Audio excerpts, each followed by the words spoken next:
Welcome back. This video is dedicated to a situation I found myself occasionally in at university, being when you haven't got any food left in your fridge and need to make the most of what you have in your cupboards. Today we are going to turn these canned foods, along with a few vegetables and spices, into a quick curry. We're going to begin by making some rice, as this is going to take the longest part of the meal. We place the rice into a mug, judging how much we're going to use, knowing that it will increase by 2 to 3 times its size. We used around about 1/4 of the mug. The next step is we're going to put it into a sieve and then we're going to wash it thoroughly until the water that comes through is clear. This is one of the most important steps to making rice, as this washes away excess starch and allows it to stop it sticking together.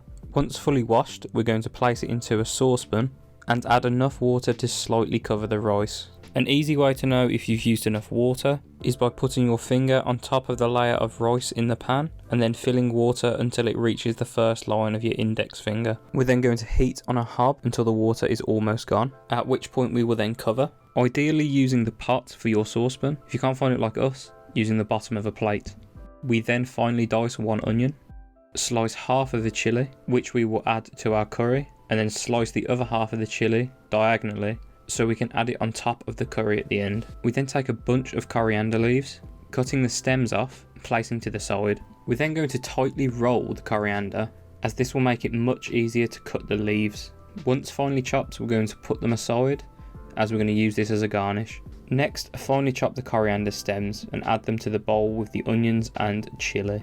We also use frozen garlic, as we didn't have any fresh garlic cloves. We're then going to add some spices to a bowl, starting with some smoked paprika, some chili powder, ground ginger, and some chipotle chili flakes, before giving it a mix. As this recipe is designed around using what you have, feel free to alter the spices that you use, such as adding some turmeric. At this point, we're then going to fluff the rice up, just using a wooden spoon, and then covering back to steam for another 10 minutes. Then heat 1 teaspoon of rapeseed oil in a large pan, before adding your chopped vegetables, and fry for a couple of minutes just to let the flavours come out. We're then going to add our frozen garlic, and after about 30 seconds, adding our spices and giving it a mix. We're going to cook these spices for another 30 seconds before adding our chopped tinned tomatoes, giving it a mix and leaving for a couple more minutes before adding our chickpeas that have been drained and rinsed. After stirring, we're going to let this sit and simmer for a few minutes before adding a teaspoon of sugar and a pinch of salt. The sugar will help balance the acidity from the tomatoes.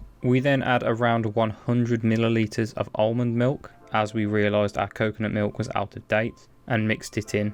However, using coconut milk will result in a thicker sauce than what we have here, as almond milk is much thinner. Simmer for a few more minutes and it is ready to eat. If you want to simmer it for a little bit longer, the flavours will be more intense. We're going to serve with our boiled rice, then our chickpea curry, some coriander, and our red chilies.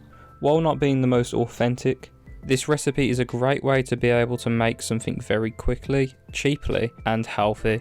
Perfect for situations when there is nothing left in your house. Thank you for watching, and please like and subscribe.